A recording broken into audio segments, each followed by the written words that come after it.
Hey guys, Owen Rigler with Midwest Whitetail here. I wanted to talk to you a little bit about some of my November strategies here, what I use throughout the month of November.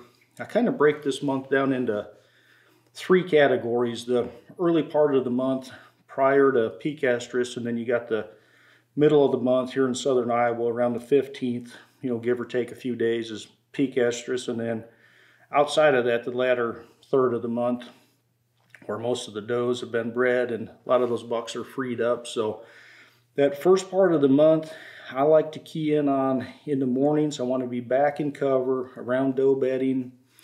Always try to couple that with a good funnel, a ditch crossing, a creek crossing, maybe a good connector, a brushy fence line or a little wooded area that connects, two bedding areas. That kind of thing is fantastic for that time of year.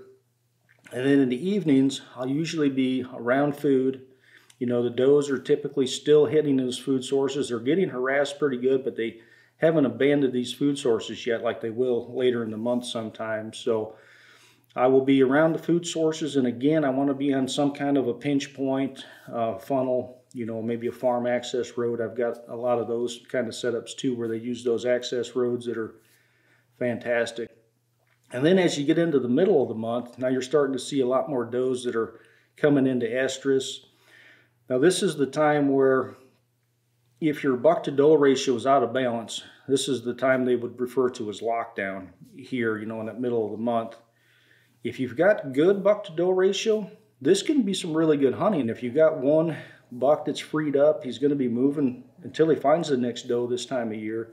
So it can really be fantastic, like I said, if you get to where you have a pretty good buck to doe ratio. Now, if your buck to doe ratio is way out of whack, they don't have to go far to find another doe, and they're on the next one, the next one, the next one. It can be some really tough hunting in that case where it seems like they're locked down all the time. Then you got to kind of get lucky. Maybe you find a spot where the doe's at and the doe drags the buck by, The other thing in the middle of November to take into consideration would be, some of your firearm seasons are coming in.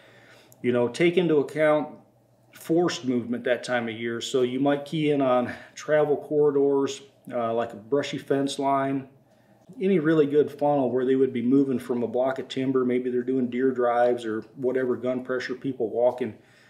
Any kind of forced movement where they would come through, is something else to keep in mind that time of year. Then you get into the latter part of November, which I would say for this area is about when it really gets good and the bucks are freed up. I would say November 19th is probably the day I would say that starts and is really good. If you watch your trail cameras, you'll see them start popping up 18th, 19th, 20th right in there. And that hunting can be some of the best. That might be my favorite week really of November to hunt. Boy, once they're freed up, especially those mature bucks, they just don't want to quit rutting. And so, they might be the last ones to start rutting, but also the last to quit. So that last week can be phenomenal. It's the same type of hunting. In the mornings, I want to be around doe bedding, travel corridors, any kind of a good funnel, creek crossing, like I said before, that kind of thing.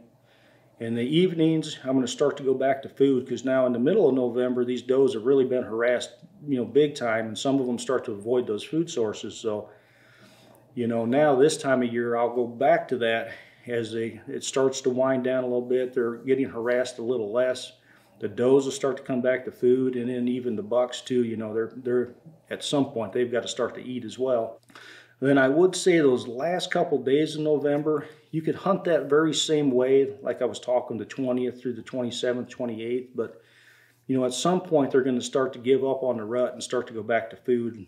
And so those last couple days in November might be more quit hunting mornings and go back to hunting evenings around food sources. Right around that time is when I'm going to switch to that. So, those will give you some ideas of the tactics I employ, during November. So hope that helps you guys. Good luck out there.